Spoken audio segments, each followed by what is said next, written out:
পুরুষ মানুষ অনেকটা খেজুর গাছের মতো, আদর পায় না, যত্ন পায় না, কেউ জল দেয় না, কেউ সার দেয় না, গোড়ায় কেউ মাটি দেয় না, নিজের পায়ের মাটি নিজেকে শক্ত করে অযত্নে অবহেলায় বেড়ে ওঠার পরে তার প্রত্যাশা অনেক, তার ফলগুলো খেতে মিষ্টি, তার রসের জন্য হাহাকার, তার রসের গুড় চিনির চেয়ে কয়েক গুণ বেশি উপকারী, রসের জন্য বছরের পরে বছর যতদিন সে বেঁচে থাকে ততদিন কাটা হয়, তার রসগুলো এক ফোঁটা করে নিংড়ে নেওয়া হয়, রস নেওয়া হয়ে গেলে তার আর কোনো যত্ন থাকে না, একাকী অযত্নে পড়ে থাকে।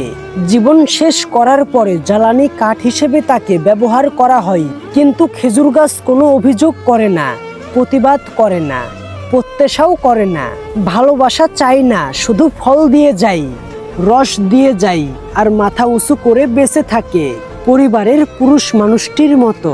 খেজুর গাছের মতো পুরুষদেরকে জানাই শুভেচ্ছা, যে নিজের শরীরের কথা না ভেবে, নিজের ভবিষ্যতের কথা না ভেবে শুধু পরিবারের জন্য কাজ করে যায়, পরিবারের জন্য ত্যাগ করে যায়, সেই সকল পুরুষদেরকে আবারও জানাই শুভেচ্ছা।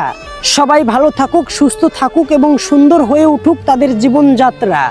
আমরা সকলেই সংগ্রামী পুরুষদের জন্য দোয়া করি, আমরা সকলেই বলি আমিন।